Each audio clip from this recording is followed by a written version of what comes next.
Good morning, everybody.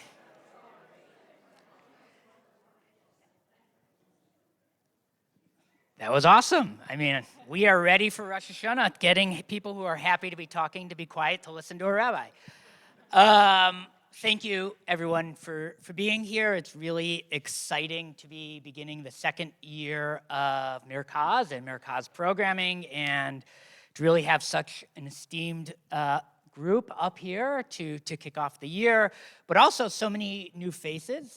Some of you were here last year who have been to Mercaz programming, and some of you have never been in our building. So thank you for being here. Thank you for allowing this idea to continue to grow and to bloom. And I'm excited to see where it will go after today.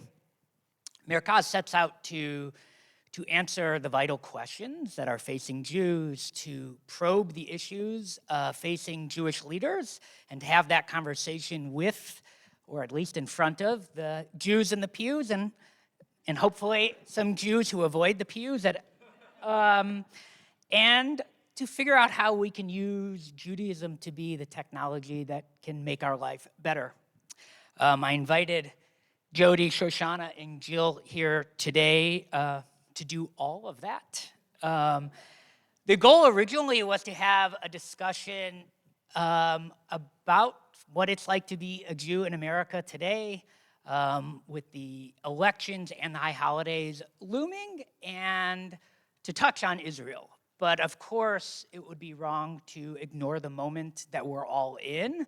And so I think Israel will figure in prominently to this discussion, not what is happening on the ground, but how it affects us as Jews and what that means for us as members of the Jewish community. But I believe firmly that Judaism is not Israel, that these things are separate, and Judaism is much bigger than one event or one thing. So I want to give you the freedom to allow this discussion to go wherever you want it to go. I sent them the questions ahead of time, and I said it to you, but I'm just reaffirming that this is a discussion. You're not panelists. So at the expense of my preparation, wherever you want to go, let's go there, because it's only meaningful if it's meaningful to you, and then it'll be meaningful to all of us. So I want to thank you for being here, and to kick it off, I'll just very briefly introduce you. Jodi Rudoren is the editor-in-chief of The Forward. Rabbi Shoshanah Conover is the head rabbi of Temple Sholom here in Chicago. And Rabbi Jill Jacobs is the CEO of Trua, a Rabbinic Call for human rights. And I thought we can just begin with you, Jill, and go across by having you tell a little vignette, a little story that helps us, the people who might not know about Trua, to better understand the institution and how you came to lead it.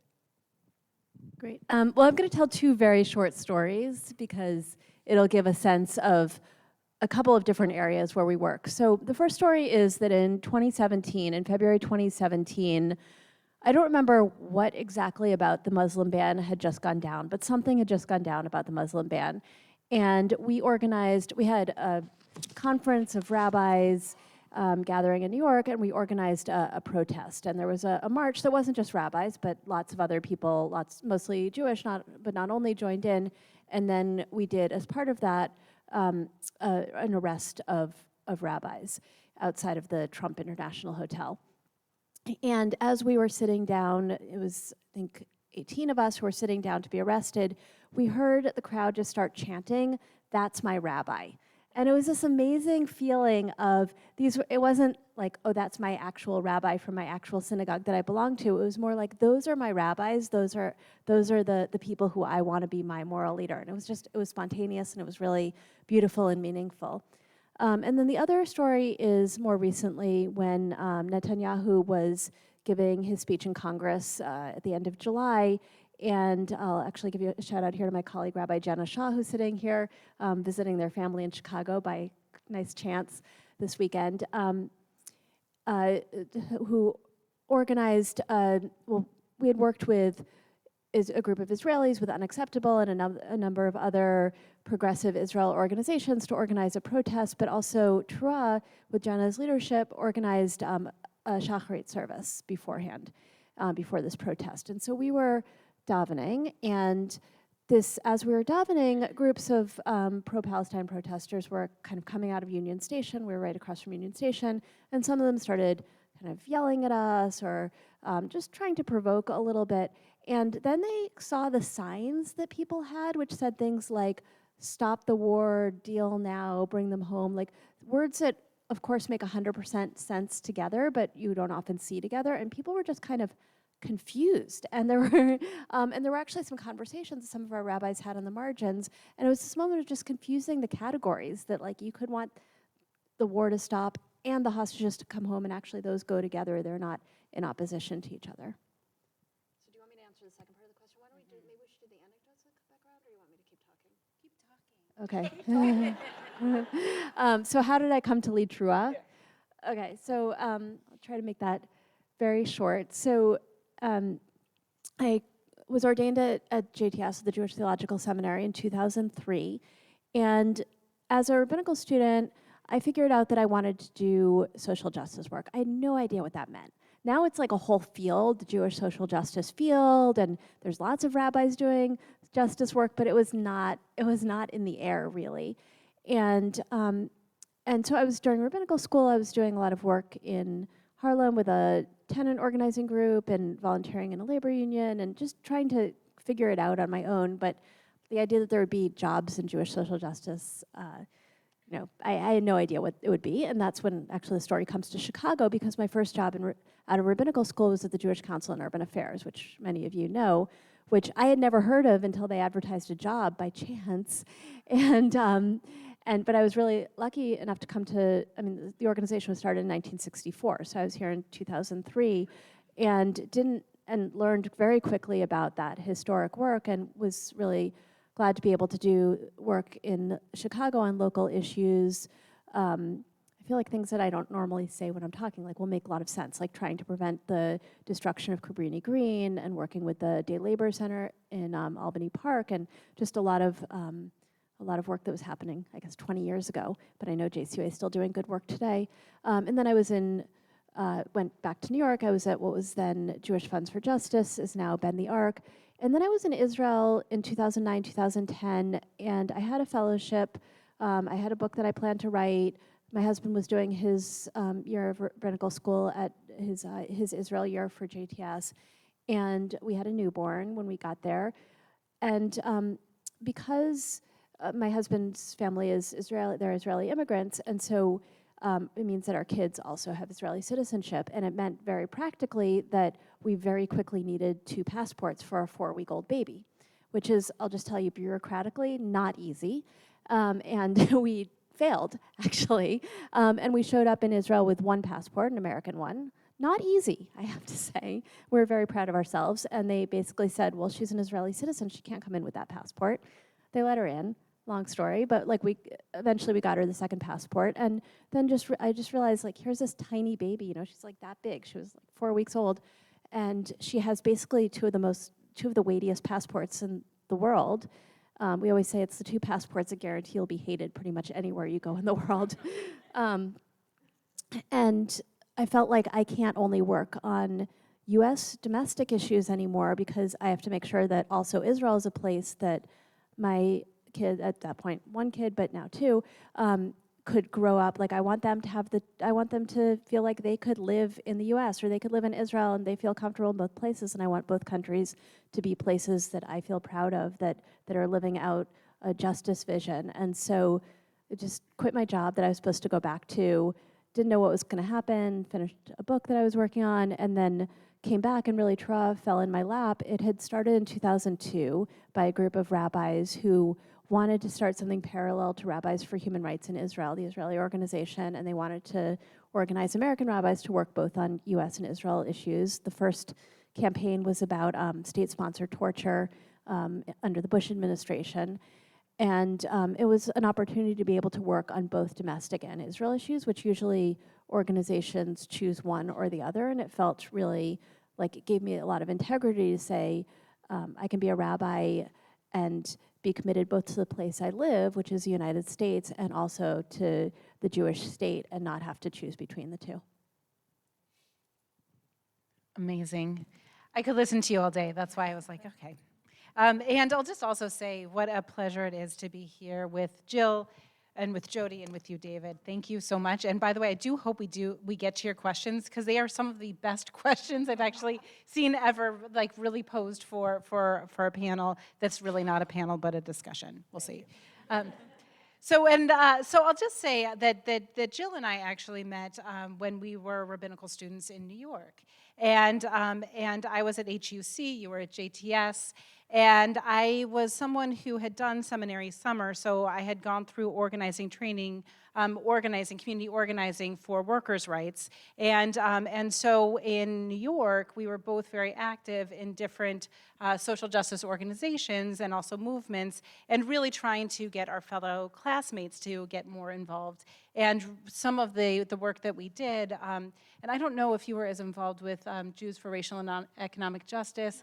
I think we were like peripherally, like we both were involved in different ways, in different things. We came together around when Bibi was speaking in DC, and we wanted to make sure that we wanted to represent the Jewish people and be able to be there in support of Israel, and also really wanting to there to be a voice there that was also saying Palestinian rights, and being able to say that we really believe in a two-state solution, and we wanted to be able to be representing that as well. I don't mean to speak for you, Jill, that's why I was there.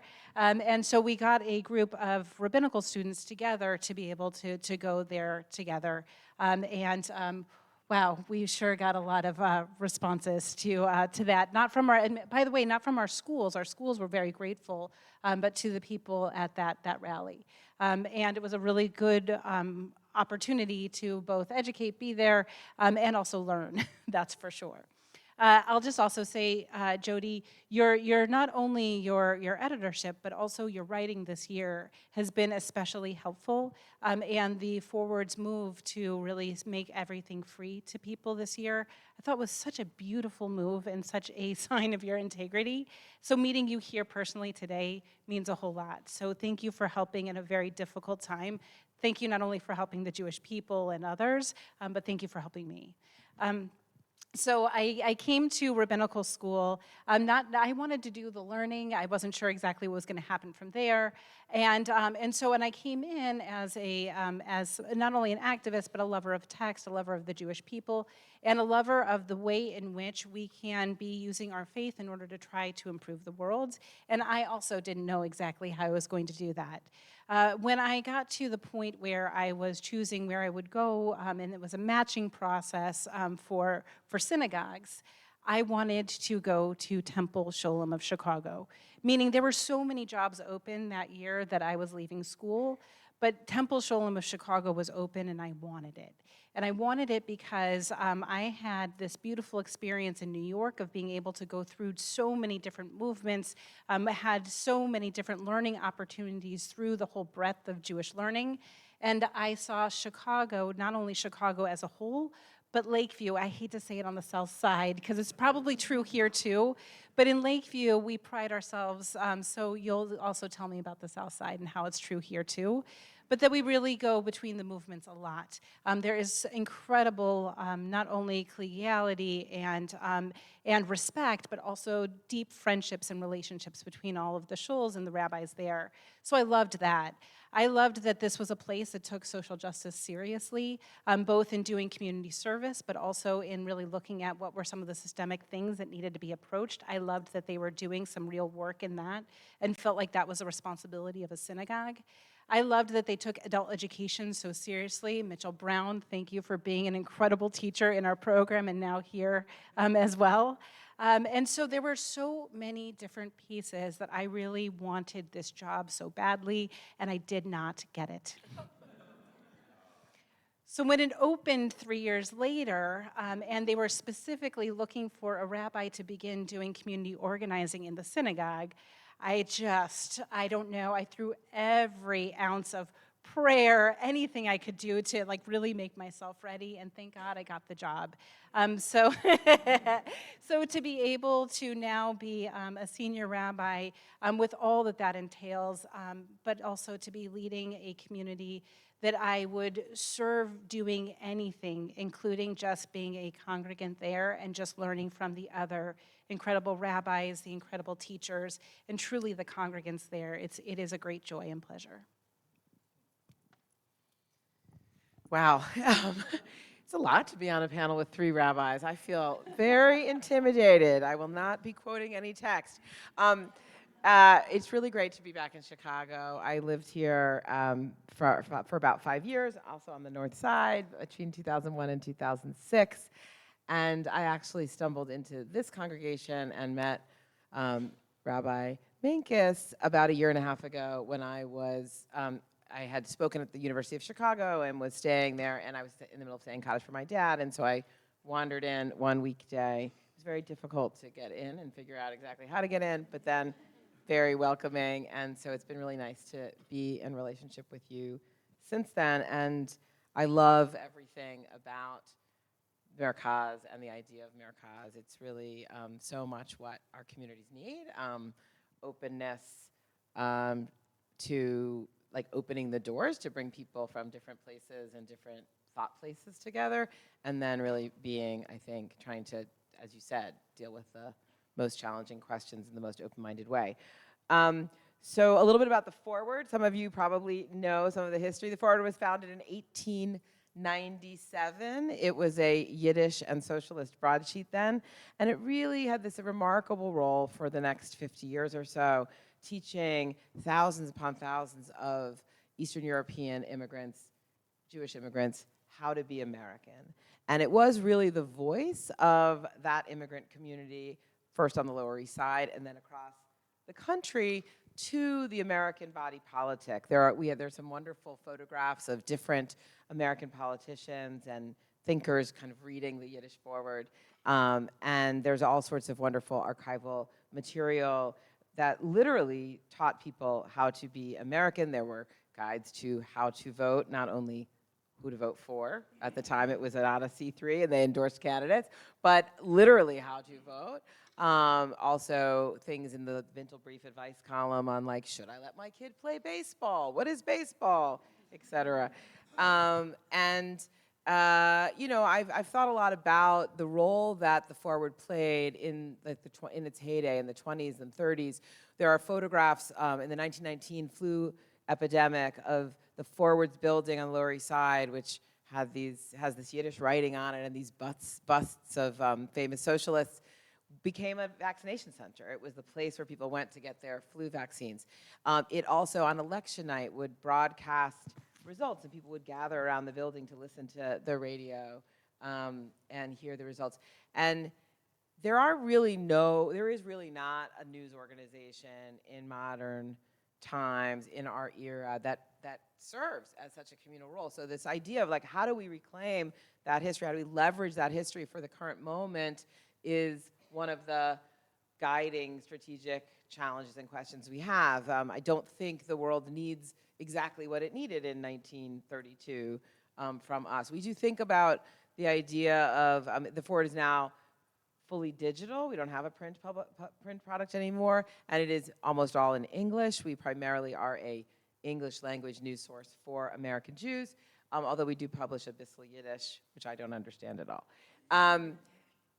And so what are we doing now? We're trying to help American Jews of all types and stripes connect a little bit more to their Jewishness, however they define it. And as Rabbi Shoshanah did say, we in the fall removed our paywall to make sure that there were no barriers to entry for that experience.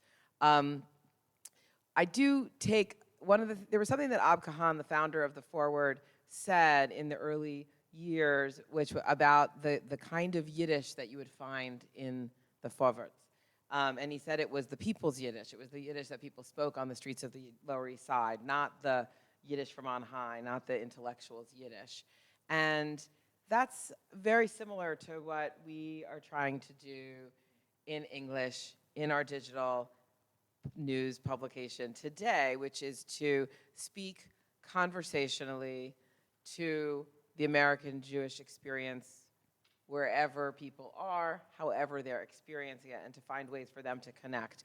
We're not some like removed institution from on high. As for me, I've been a journalist my whole life since I was in high school. When I was here for 5 years, I was the Chicago bureau chief of the New York Times, covering 11 Midwestern states. I spent about 21 years at the New York Times, including nearly 4 as the Jerusalem bureau chief between 2012 and 2016, which meant that I covered 2 wars in Gaza, although they were very, very small compared to what we are currently experiencing. I decided to leave the New York Times for the Forward in 2019.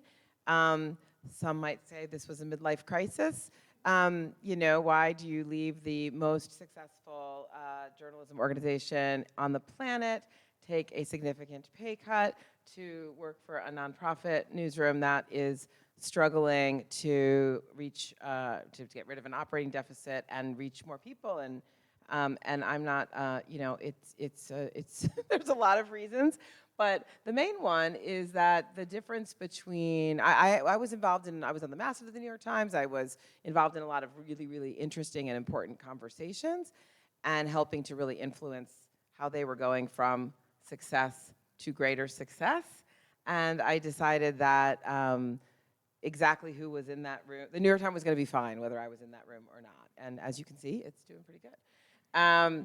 But it was really clear when I looked out at the rest of our industry. The last couple of jobs I had, I was very external facing, and I saw the crisis that was happening in the journalism industry, broadly speaking, particularly in local journalism, and a beginning and now a flourishing of a nonprofit movement to redefine journalism as a sort of essential part of the public square of civic responsibility, and that to make sure that every community had a thriving, sustainable, independent journalism organization with a robust platform for opinion and debate was really core to democracy.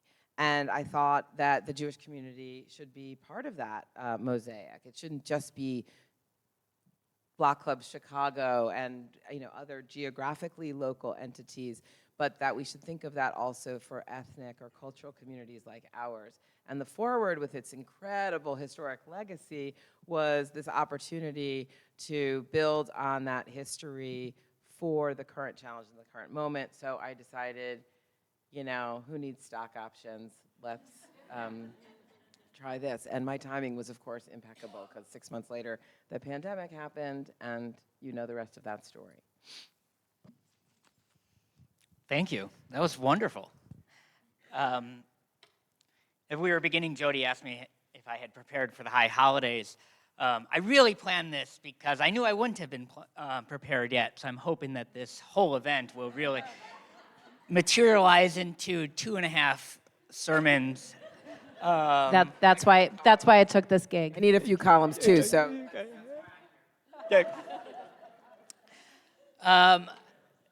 So full disclosure, something I've been thinking a lot about all year, and then in the context of having a bunch of blank screens, we had a really wonderful year here at the synagogue, in spite of or because of or totally divorced from the pain of the past year as well. And I've been having a hard time figuring out how do you hold these two things. So I was wondering, and we'll start with you, Jodi, because I didn't know about the paywall because I pay for the Forward. It's a very reasonable yearly subscription. That's a good place to start. And for you to reflect on, one, what this past year has been like for you personally, but then, what has been the conversation in the newsroom about how much of the war and its impact on American Jews do we cover, and how much do we just cover the wider Jewish news? Yeah, so first of all, just to explain the paywall situation for just a minute. Sorry. So the Forward was historically a subscription-based organization, and so if you didn't pay for the Forward, you could only read a few articles a month. We have transformed that to being a membership organization, much like WBEZ or other things like that. So we now certainly welcome all donations, but we don't require it to share our journalism. And so the key is that the journalism is accessible to everybody, but it only sticks around if people give money to it. And that can be $18, or it could be, you know, if you happen to run a foundation, you can see me afterwards for the larger amounts. Anyway, and it's actually something we were planning to do in December. I had been on a campaign since I got there to ensure that we do this. It was essential to me to making the model work. It is the only path to growing the footprint of people who experience our journalism and then support it. But we ended up doing it on October 8th because it was very clear that that there was no way to, we just had to be open to everybody. People were looking for what we were offering and looking for many things. They were also coming to synagogues and searching for different meaning. But people were really in particular need for independent journalism from a Jewish lens. There was a lot of journalism. There has been every day since then as well, a ton of journalism about our core storylines. Some of it advocacy journalism, some of it not. But even the independent journalism in the broader world was, I think, scary for a lot of people. People felt that they really wanted to be talking about these issues in some feeling of family. Some people really retreated into corners and really only wanted to hear things from the ideological perspective that they feel committed to. But others were, I think, really looking for a broad scope exploration of what was going on, but also a sense that it was coming from a place of understanding where they were coming from. And I think that's how our work has resonated for people mostly since then. You know, I definitely experienced in the first days and I guess several months, and to some extent still, after October 7th, the sense of really being in the right place.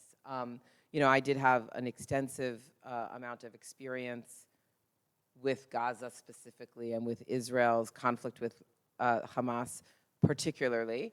And so I felt that I was able to meet this moment. I brought a lot to it. And I think, I mean, many of you in here may feel like a lot of my friends felt, which was sort of like, all I want to do is think about this thing, and it's hard to do my job and do that. And I was lucky to have a job that was that, and that, again, brought so much positive reaction, not because everyone loves everything we publish, but because they're really glad we're publishing it. And people said they felt some of what we did was really hard for them, but they were moved by it, connected to it, and so often felt seen by it. Over the year, it's been I mean, you know, nobody expected this war to remain active for this long. Like, actually nobody. There is nobody who knows anything about Israeli and Palestinian issues or security who would have predicted this. So it has been a journey and an arc. You know, I would say in the fall, we did almost nothing else. We started, it felt wrong. We didn't have any resources to do anything else anyway, if we wanted to do this well. And then it started to open up. I mean, those of you who get our emails know that the lead story this morning was about the return of the hot rabbi moment. So, you know, we have some space for, it's a good story. The movies, culture, it's a culture story, hot rabbis. Anyway, so we do some other things.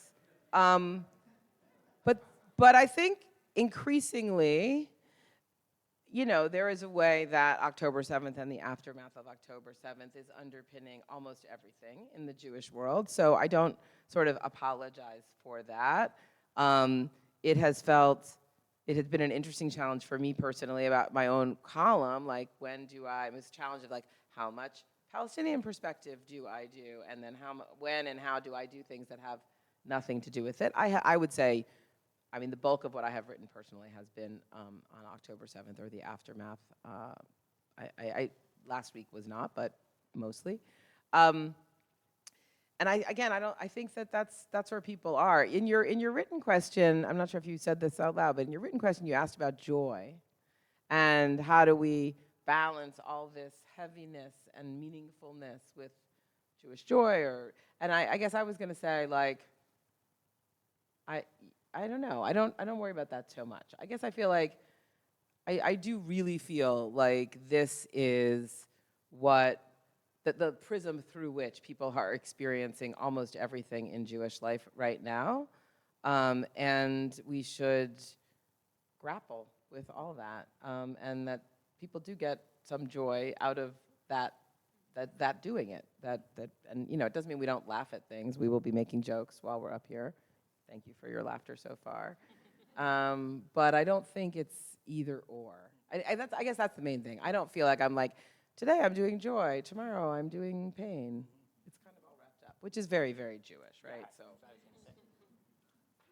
Not to mention dark humor. Yes. Shoshanah, so I was wondering, what the year has been like for you personally as a head rabbi of a large synagogue, and when you have felt that you needed to steer clear, or if that thought has never come into your mind, just reflect on this past year. Well, I'll just say that for me this year, there have been different times in this year that different texts have really kind of lived in me as far as like really feeling like they were directing me. And I think where I've come to at this point has been the piece in the Talmud that talks about after the destruction of the temple and how then the people didn't want to have anything else that was built from the material of the temple anymore. So they were like, okay, great. So then we won't do that anymore because we just can't bear it. We're too much in grief. We can't bear to do that. And they say, okay, that's good. But, there was also, there were the libations for, like with the wine. So, okay, well, we won't do the wine anymore because we're too much in grief. And then it comes to, well, but they also had water libations. Are we really going to give up the water? And then they realized that this Rabbi Joshua, was really pushing them to the point of saying, it can't be all grief. We just can't live in all grief. But what he said to do is anytime we're building something, leave a little bit undone. Leave a little bit where we're actually acknowledging the grief, the pain. And of course, last night as I was officiating a wedding, we break the glass, and we, and at that point we recognize the brokenness. And so we try to contain the grief a little bit. And I'll say that's easier said than done. It's a beautiful teaching because we need reminders of it. And I'll say that after October 7th, I had this compulsion to get to Israel. Like I felt like I just had to be there.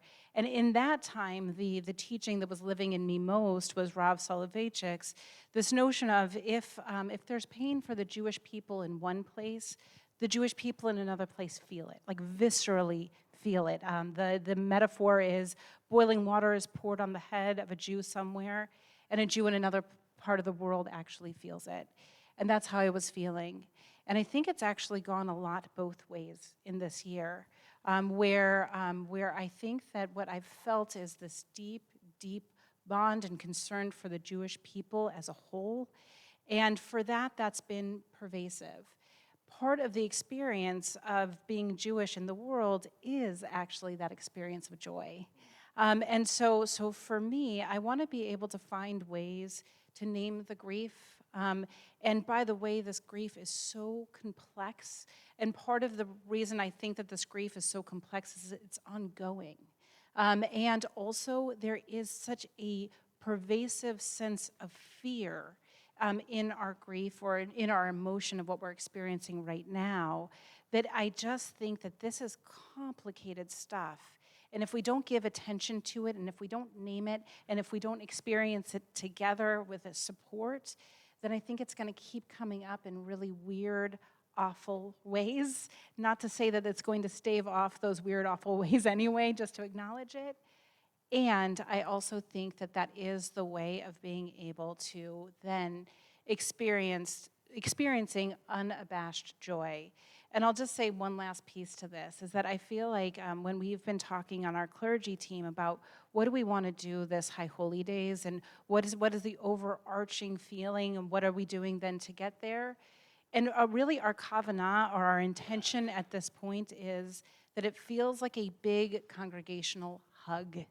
Because I think we just, just imagine just settling into just a beautiful hug in whatever way you actually really could feel it, need it. And that's what we want to try to do. And that means acknowledging the grief that we're going through, acknowledging the fear, bringing in the greatest Jewish stories, being able to sing at the top of our lungs at points. It just means going through all of these things together and being able for us to feel like when we're done with the High Holy Days, there's this feeling of, and I can keep going in this world because this world is wearying. Thank you. There's also, I think, the feeling of, whew, need a day off. But that might be particular to us.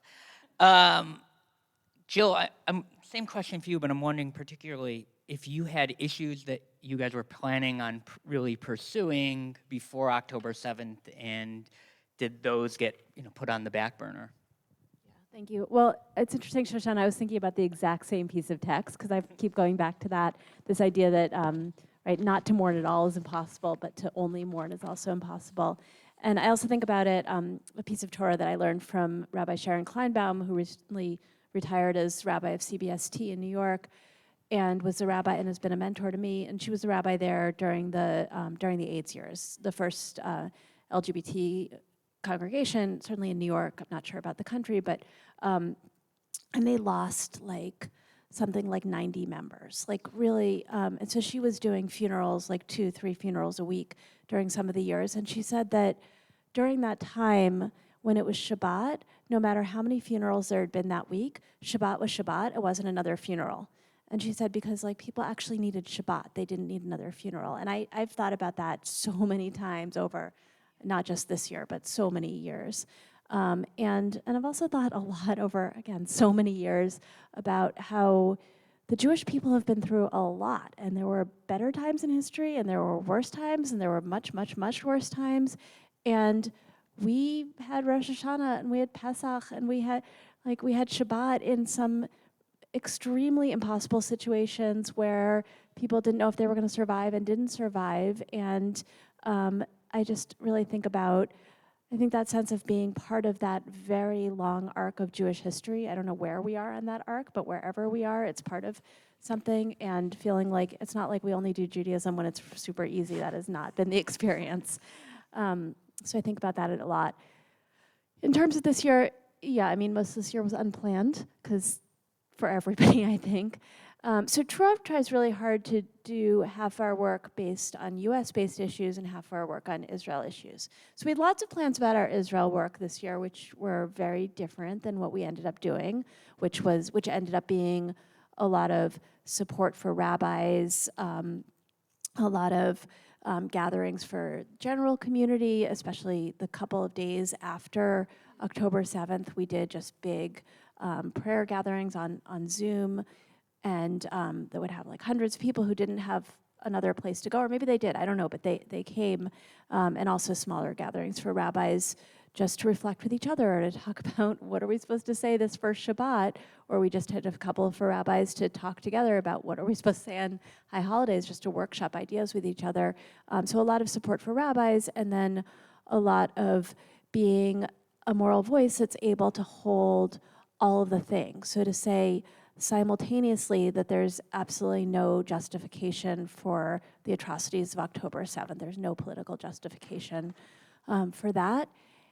And also that what's happening in Gaza is horrific, and this war needed to end a long time ago, and to really lift up the dignity and the value of the lives of both Israelis and Palestinians, and say we're not choosing.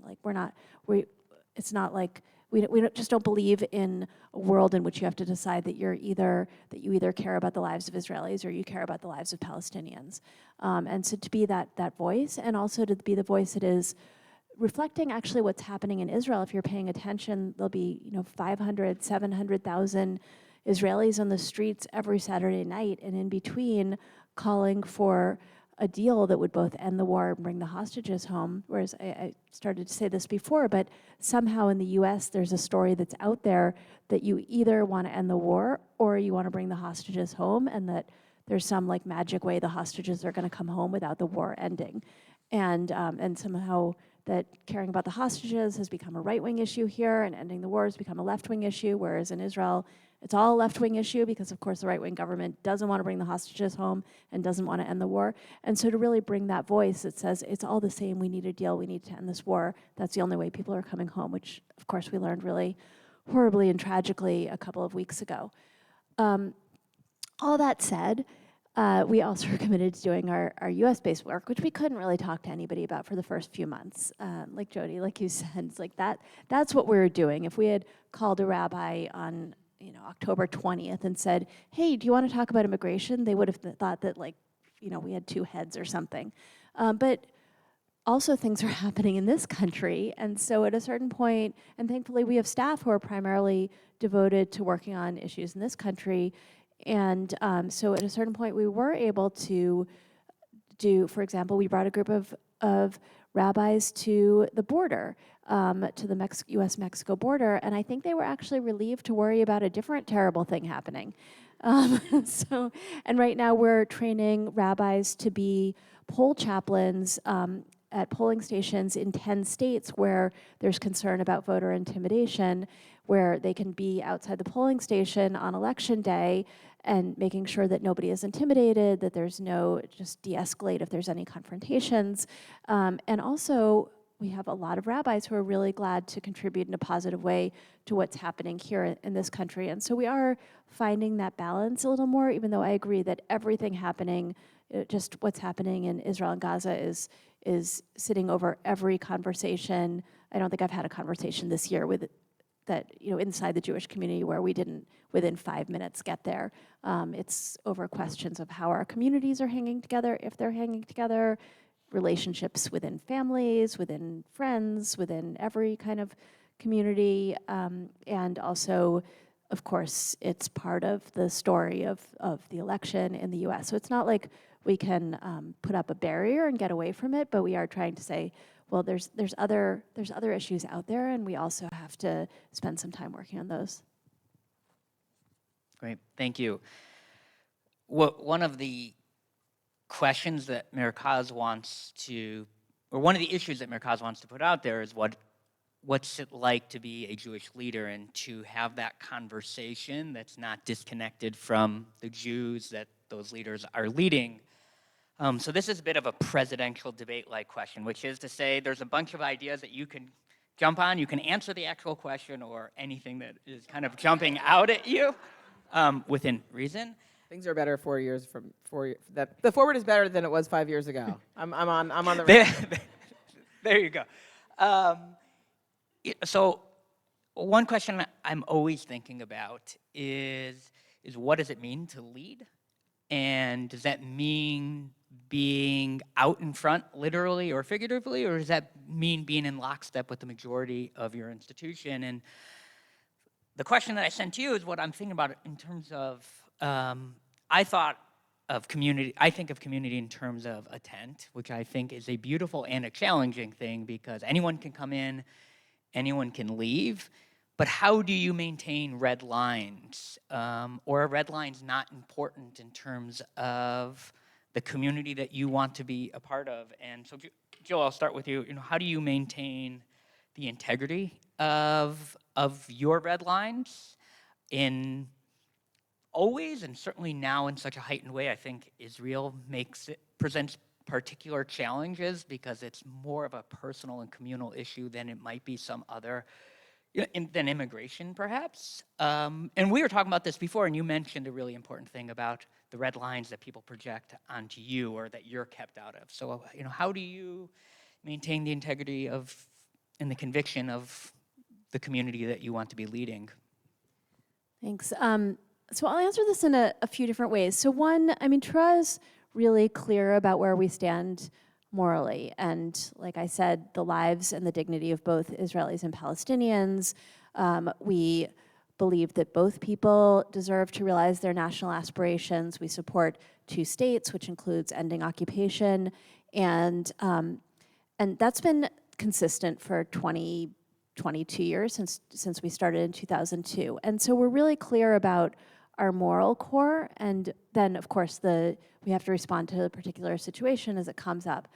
So it was, so for example, after October 7th, it was really clear that we were going to say, like I said before, there is no justification for the horrors of that day.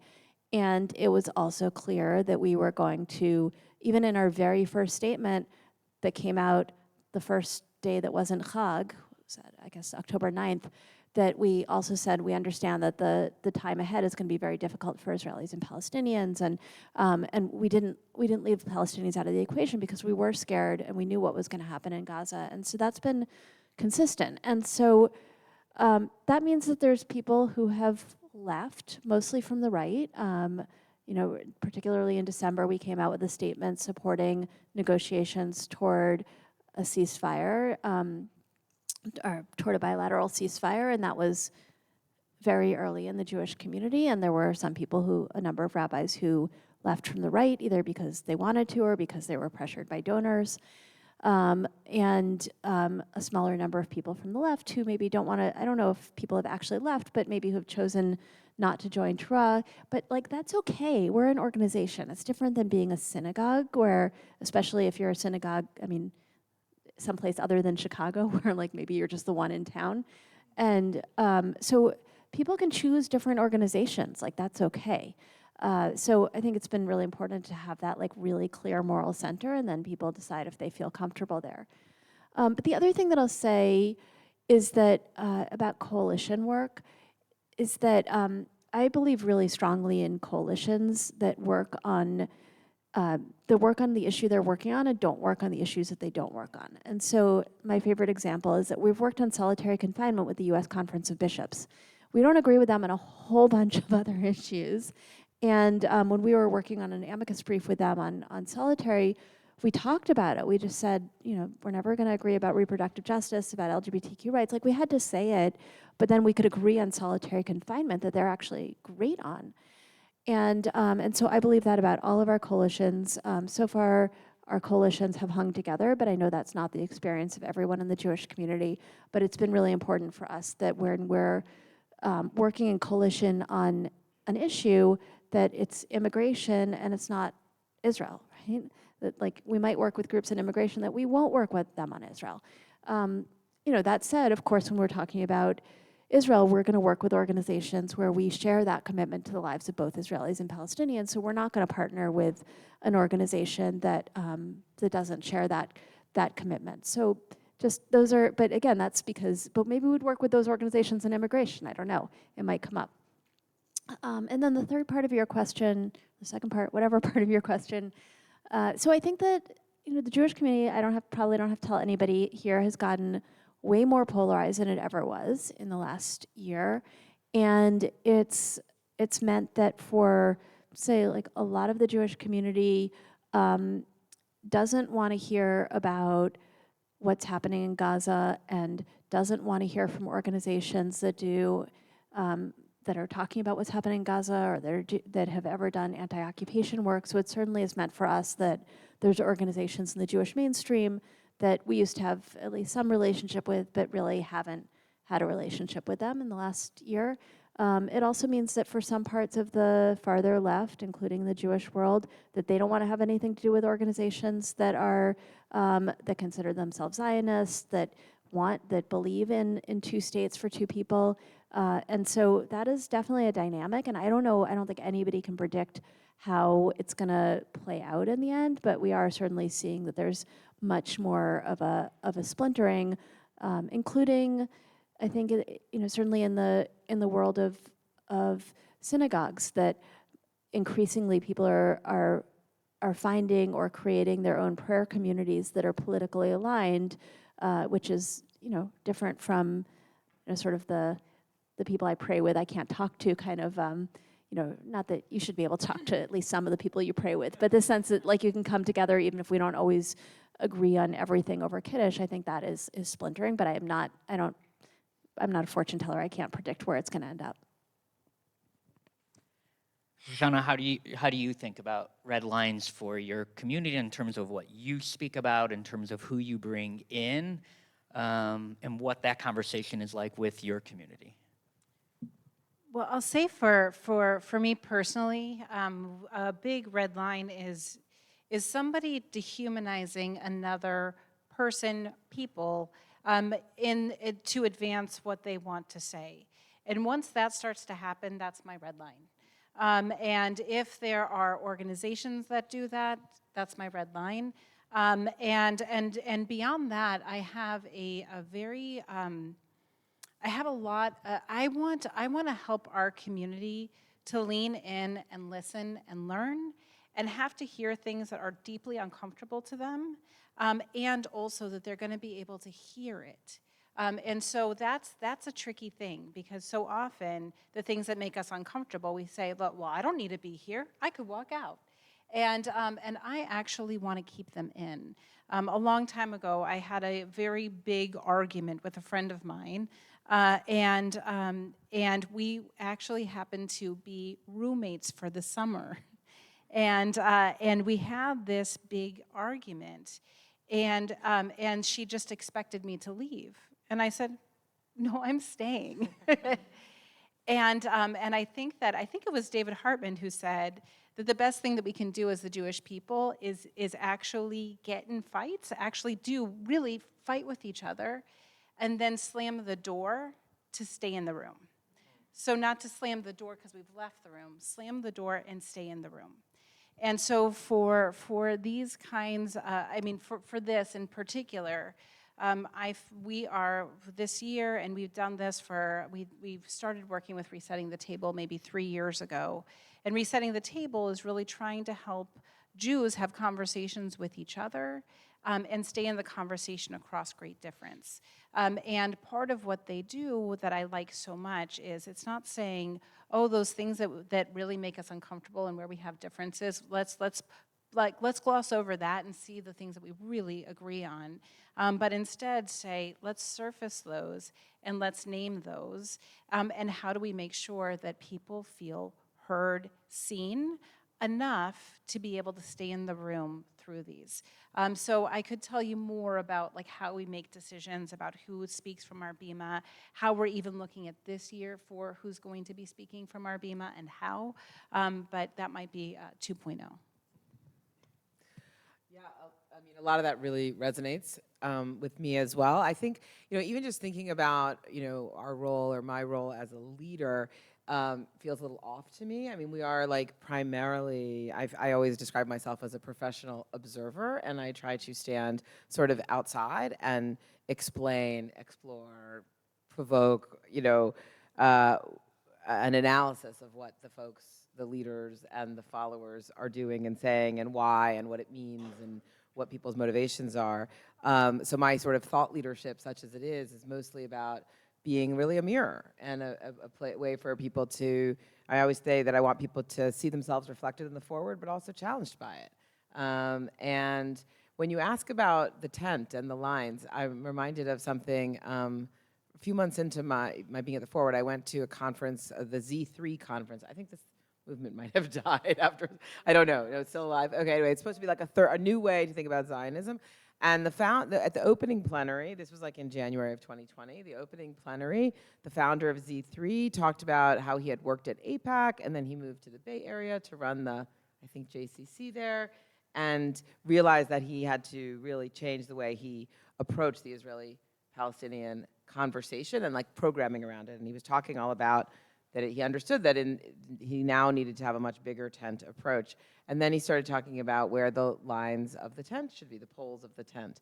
And to his great credit, Yehuda Kurtzer was on the panel, and he said, with all due respect, if the first thing you talk about after you talk about your tent is where the boundaries are, you're not really embracing the tent idea. You've kind of missed the point of the open sides. And so I try to keep that in mind, that of course there are red lines, but the real thing is to not be focused on litmus tests and boundaries, and to try to bring people into a room to have hard conversations with people that are very different from them. And so I think of my before I get to the red lines, I want to think about the green lines. What are the principles that I'm kind of trying to bring to the center of what we are doing, which are truth, empathy, respect, and nuance, I would say. So we don't publish things that aren't true. in opinion or in news, sometimes we make mistakes and have factual inaccuracies, and we correct them immediately when we find out. We try, I think very similar to what you were saying, Sean, about keep people in the room, we try to edit sort of defensively to avoid language or framing that we know will alienate certain constituencies. We want people who disagree with the argument being put forward on the opinion page to keep reading that argument. So I do often strip out language that I know alienates people. And in terms of, and our actual red lines for like who won't we publish is like terrorists, people who, terrorists, or people inciting violence, trying to incite violence. We don't publish things that are themselves racist, anti-Semitic, or otherwise hateful, and we don't publish things that are not true. And that's it, actually, really, in terms of red lines. Everything else is potentially useful for people to see, but then we want to make sure that it is.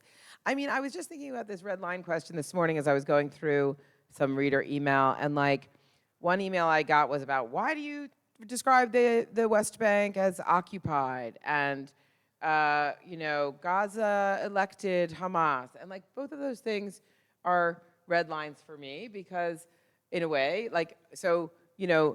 Israel and the IDF in 1967 said that the West Bank was occupied and continued to refer to it as occupied, as did the US State Department and all international organizations until like 5 minutes ago, or I mean actually during the Trump-Netanyahu era. And the US State Department does again. So it's not like an opinion that it's occupied.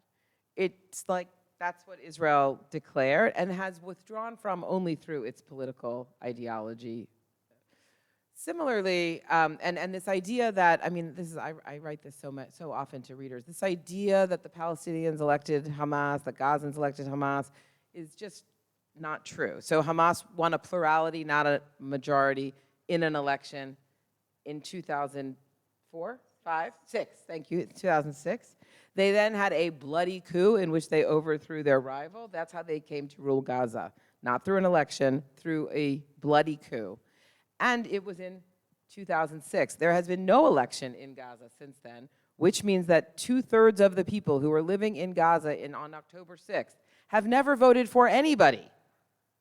Literally never voted for anybody. So when somebody says to you that the majority of people in Gaza voted for Hamas and they get what they deserve, please tell them that that's not true. That's not true. On the other side, I had an email that related to the use of the term genocide to describe what's happening in Gaza, and we certainly hear that a lot. I would say, this is a little bit of a red line for me, although not the hardest of red lines, because we do, sometimes people in opinion arguments are using that term. But we do try very hard to stick to the legal definition of genocide, or to provide the legal definition of genocide, which includes intent and systematicness. And a genocide has to be intentional and systematic. And there's a lot of reasons to see that what's happening in Gaza does not meet those criteria even a little bit. So, those are just two examples that popped in my inbox this morning, but there are a bunch of things that, we try to avoid, both substantively, we do not want to platform arguments that are based on untruth, but we also want to strip out language that we know will prevent a person from engaging with an argument. So we want to let people make all of the arguments that are within the spectrum of not terror, not hateful, and true. And we really want to present you with the best argued opinion that you disagree with, right? So that you have the best chance of learning from it. And what's the point of all of this, really? So the goal is that when you finish reading something in the foreword, you would say to yourself, or the person you're forwarding it to on social media, which we would love you to do, I never thought of it that way.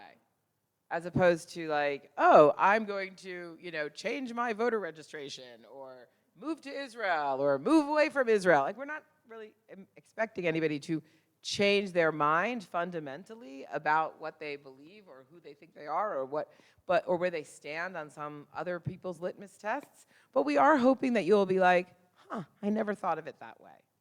And you're making a connection between maybe something you have experienced or do believe and someone who you thought was so different from you that maybe you have a little bit more sense of, oh, yeah, right, all people who are human, all people who care something about the Jewish future, all people who care something about what happens in this place that has the holy sites for the world's 3 major religions, et cetera. Great, thank you. I would like to go to that 2.0. So the last question is kind of one that touches on all of everything that we've talked about this past year, but also this upcoming year. There's a real polarization in America, and Jews feel that very much so. I think there's long been kind of a generational divide, and this past year I think that became heightened, and you feel it with how we see and how we respond to the campus protests among many other issues.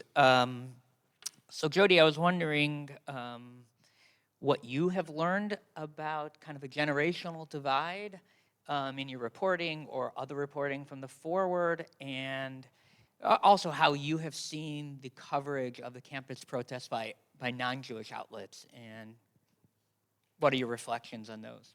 Yeah, I mean, the media has been as polarized as anything else, and we've seen real growth of advocacy publications that are, really situated on one part of the ideological divide or another over Israel and other things. I mean, in our world, we have both the Free Press and the Intercept, who have, profoundly different approaches to Israel-Gaza, and both of them look and smell and sound very much like the kind of journalism you would see in the New York Times, the Wall Street Journal, the Washington Post, or the Forward, but they're really not. They don't approach stories with an open-ended, like, follow the reporting where they take them. They really only publish stories that come out a certain way.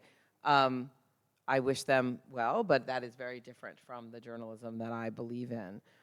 So I find it profoundly troubling. I will say that I don't know if I think this is reassuring. Some of the best read stories we've published in the last year are variations on how to talk to people about Israel, how to talk to people who differ from you on Israel, including the Bintel brief this week, which was like, my daughter is anti-Israel, how do I stay in relationship with her? But like, we've probably published 10 versions of Thanksgiving, Passover, blah, blah, blah. How do I talk to people who hate Israel? How do I talk to people who differ from me? And people really want that help. And so there's a sermon idea for you. Anyway, and I guess I am encouraged by that. People understand that the breach is not okay. We have various amounts of empathy for the people on the other side of the breach, but I think people are deeply troubled by the breach. I also, I am troubled by the fact that, like, people don't seem as excited to fund the folks who are trying to stand in the breach like us. So, hint, hint. No, I'm kidding.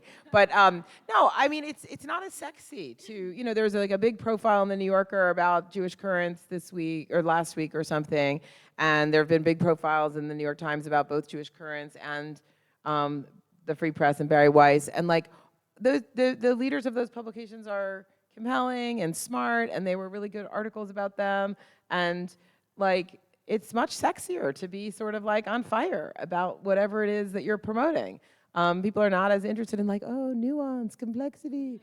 But like, I really think that's actually truer. Like, I think this situation really calls for nuance and complexity. I think when you talk about, Jill's talking about the arc of Jewish history, like, it is a story of complexity and nuance and argument and difference and, not like, it's not kumbaya, like, let's just focus on what is the same about us. It's about like, we are the same and we disagree, and that's who we are. And so I forget what the question was. Polarization. You've answered it. Yeah. So no, seriously, what was the main thing though? I feel like there was an oomph there. What you've learned from your reporting. About the generational divide, I want to get back to for a second. So we have an interesting generational divide on our staff, and we've actually been really lucky to like not have some of the horrible things you've read about at other news organizations. But I want to just tell a little anecdote, more from my personal life. So as I said, I was staying cottage for my dad. I finished last December, but I kept going to some minyanim that I went to during the year, one of which is at a Reconstructionist synagogue in my town on Friday mornings. And this spring, while the campus protests were raging, this particular minyan, there's a guy, they take the little Torah study thing at the front of the Shachrit service, which is usually one paragraph, and they do a real Dvar Torah and sometimes a discussion. So there's one guy who leads this, and he basically brings a Dvar Torah from the internet. He reads it, and we talk about it for a minute. Anyway, on this day, I think in April, he sort of veered from it and instead talked about anti-Semitism on campus and the protests, and also, for some reason, he was talking about some city council meeting somewhere else from the fall. Anyway, and he was very, very impassioned. And this woman, and we then got into a little bit of a discussion, and this woman who was attending the minyan said to the guy, "Have you ever talked to any of these protesters?" And he was like, no, he'd been watching on the TV news or the social media or whatever. And she said, there are children. And she wasn't speaking in metaphor. I live in the People's Republic of Montclair, and this is a Reconstructionist synagogue. She was saying they are actually the children of this congregation. And in ensuing weeks, they had 2 different panels of college students across their spectrum, including protesters and Hillel activists. She was like, literally like, go talk to the protesters, they are our children. And so that's what we sort of, I think, did in the spring, and that people, we got so much great response from this. We published a story in the end of October last year where we sent people out to campuses just to talk about the climate. This was after just these incidents at Cornell and Cooper Union and Stanford, and we got a lot of response to that. And we were planning on doing it again at the end of the spring, just sending a report out, what's it really like to be Jewish on campus this year? And like, right as we were sending them out was when the encampments exploded. So we ended up in a very different place than we expected. Everyone and their mother was covering the exact issue that we were planning on spending all these resources on. So we did something a little different than we'd planned.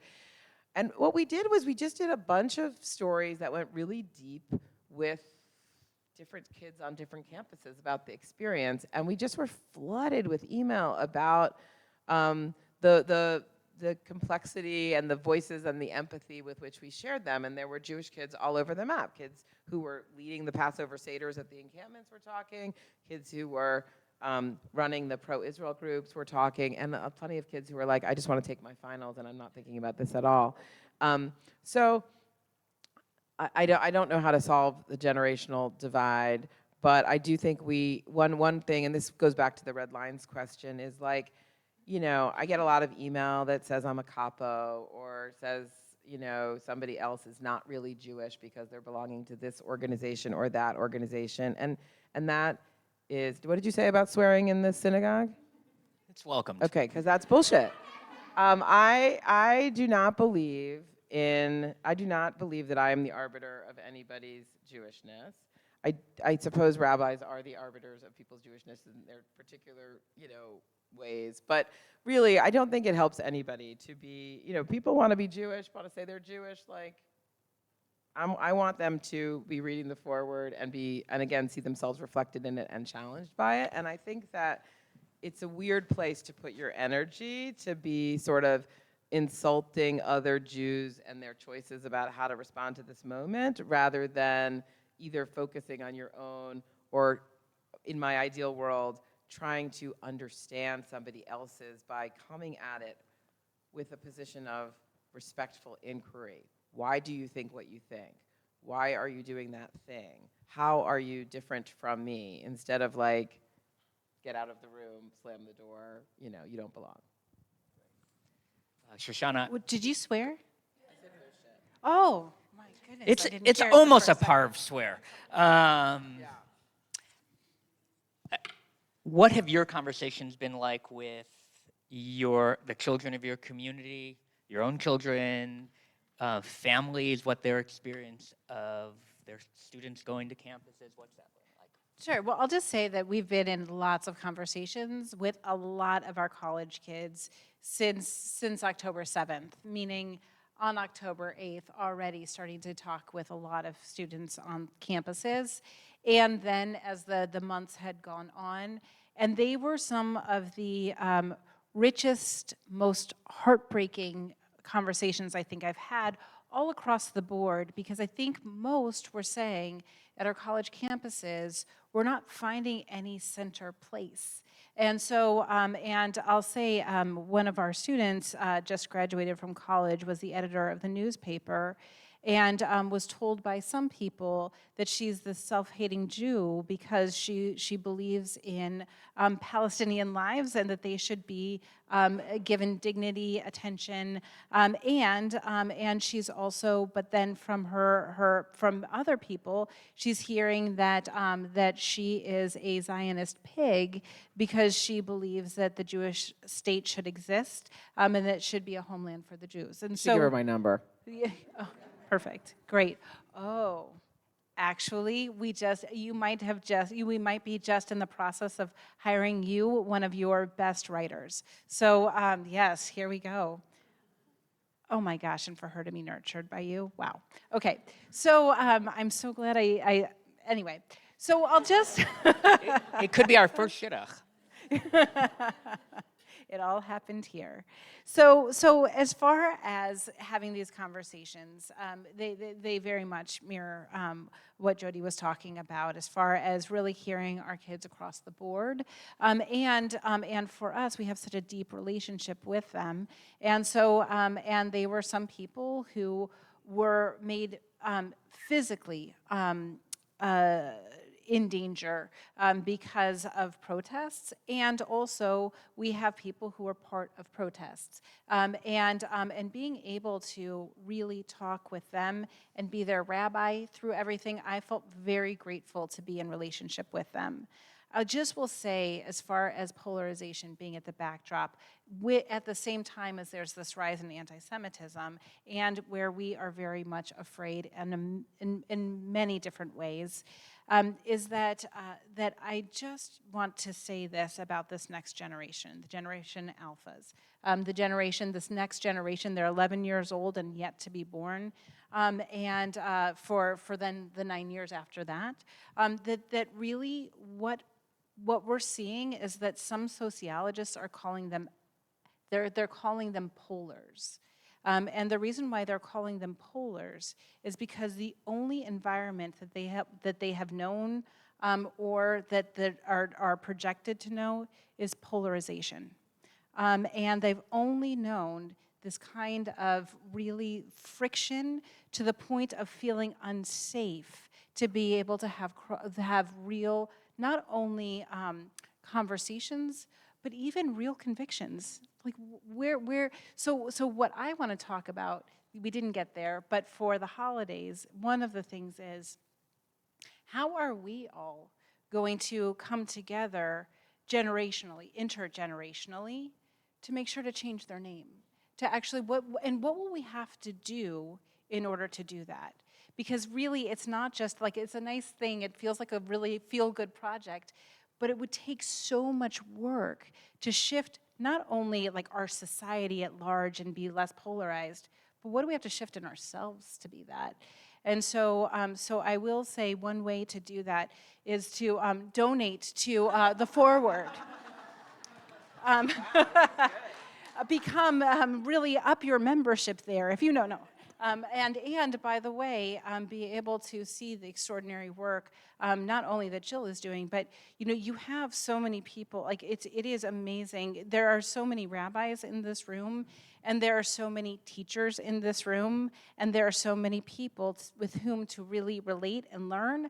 So I love that there's going to be a little something after, a little reception time afterward that, by the way, I won't be able to stay for because I have another thing after, but very much here in spirit. And I wanted to say thank you. Thank you. Jill, what are you hearing from younger rabbis who are serving in a role that is difficult for them or have chosen not to because of these issues? Thanks. Well, first, I just want to say there's many. I think I counted like 5 maybe rabbis and a cantor in the room. I'm sorry if I missed anybody. I think everybody is a member of Torah. If you're not, come see me. If any of your rabbis are not members of Torah, talk to them about it. You can check on our website. But because we really, By very the much- way, I meant to do that plug too. That's okay.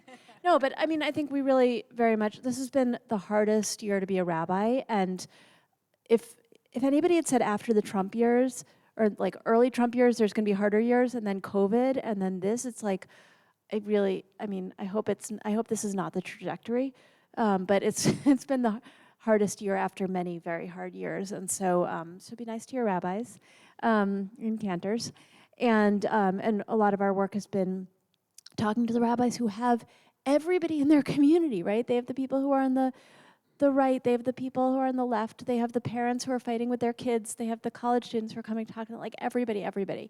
So that is definitely part of the story. I want to also say something about what Jodi brought up about nuance, like 100%. I had a conversation early in the war with some New York Times reporter, whose name I won't mention, who was talking to me about like their 412th story about polarization in the Jewish community.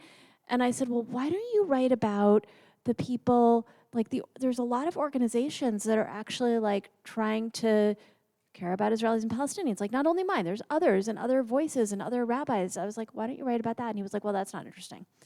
So, and I think that's kind of been the trend. I've seen now, like 800 stories like that. So also thank you for bringing the complexity. And we spent a lot of time this last semester, I guess, talking to really everybody on campus, campus rabbis, certainly, a lot of opportunities to bring to campus rabbis talk to each other. They are having a really hard time. Many of them, every rabbi and every campus is different, but a lot of them are trying to support their students who are in the encampments, the students who are scared of the encampments, the students who just want to go to class and take their finals, the parents who are calling, freaking out, and the donors and the board members and the outside organizations using the campus as their platform for doing something that doesn't help anybody on campus.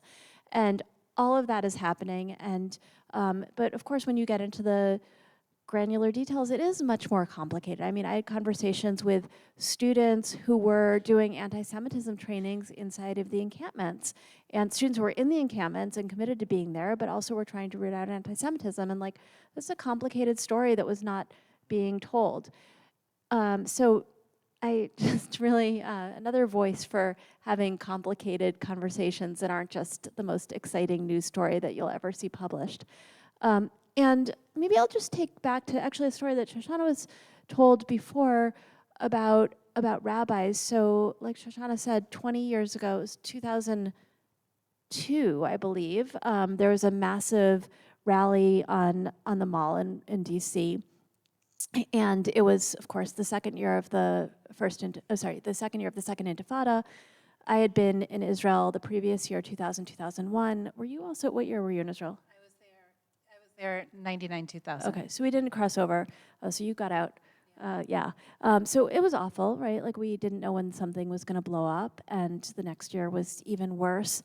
And so that spring there was a huge rally on the Mall in DC, and basically the whole East Coast of the Jewish community shut down. Like all the schools, all the day schools, all the synagogues were all busing people, and so was JTS and the other rabbinical schools. And like Shoshanah said, a number of us started talking to each other and saying, well, we want to be there because we want to be with the Jewish people, and like it really is terrifying what's happening, but also we know what's happening to Palestinians, and we're afraid that things are going to be said that we don't agree with. It famously became the rally where Paul Wolfowitz, noted leftist, was booed for saying the word Palestinian.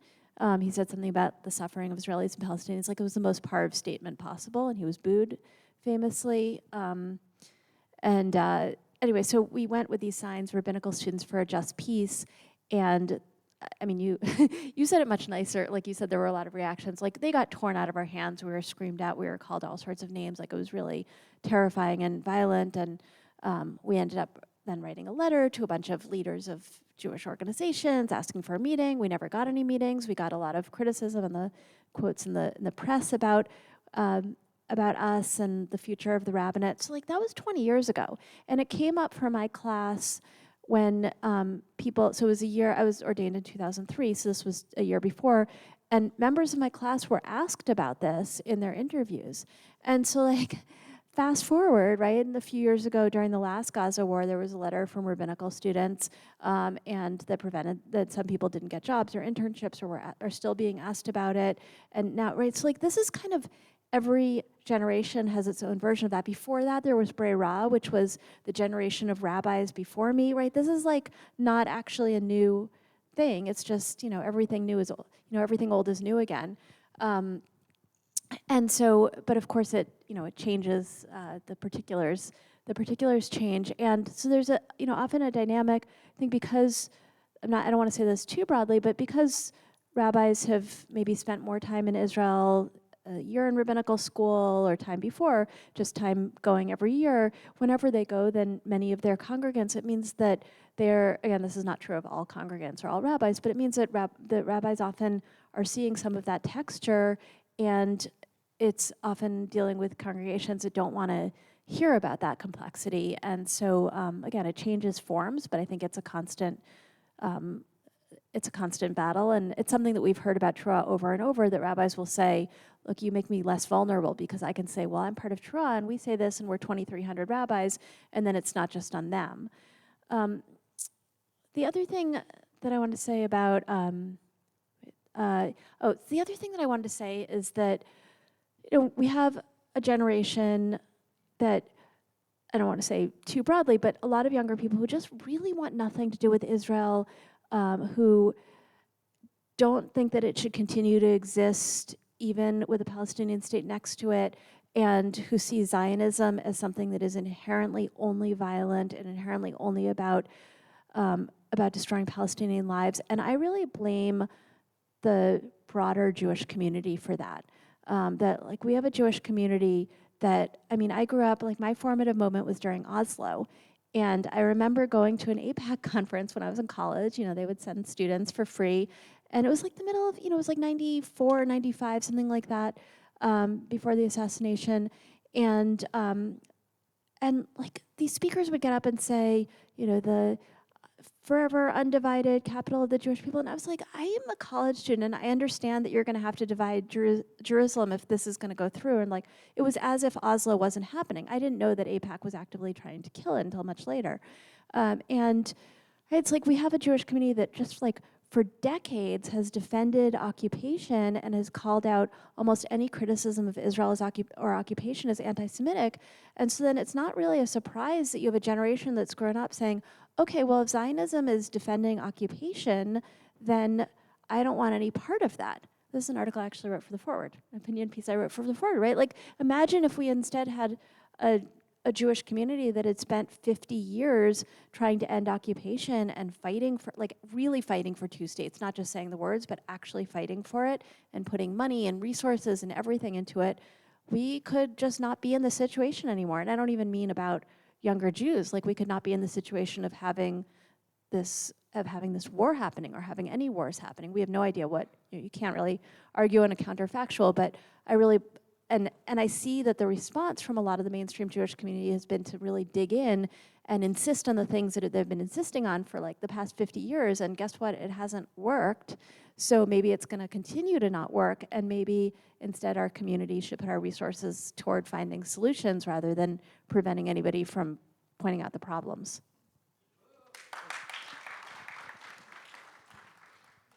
Can I jump in? I totally agree. And also, I just feel like I feel like I want to get a bumper sticker that says the word complexity on it.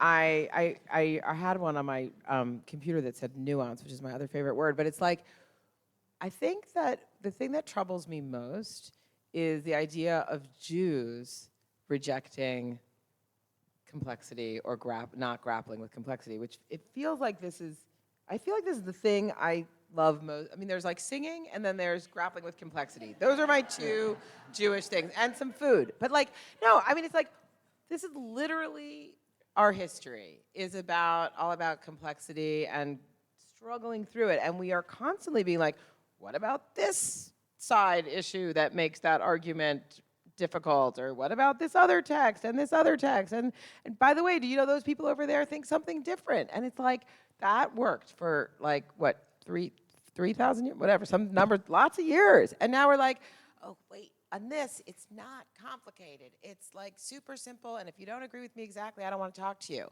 It's so un-Jewish. And that's what makes me so angry. And those same people are really mad about the ways that other people won't grapple with whatever other issue in its complexity. So it's really, I mean, I think it's not just the Israel right or wrongness, because I think we also see some of it happening on the other side too. It's this head in the sand, I don't want to know the full story here. I don't want to struggle through it. I just want it to be like I want it to be, because it feels better, because it's about who I am. And I get it that like when it's about your identity, it's really, really hard to grapple with complexity. But we demand that of like people. I mean, one of the things that's so ridiculous about the Jewish world's insistence on this one-sided education for so long is that our kids are learning complexity about America all the time.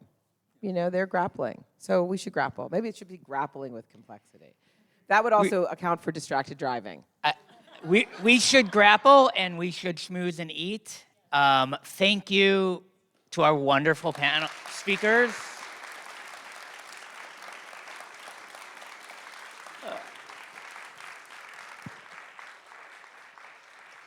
Thank you for being here.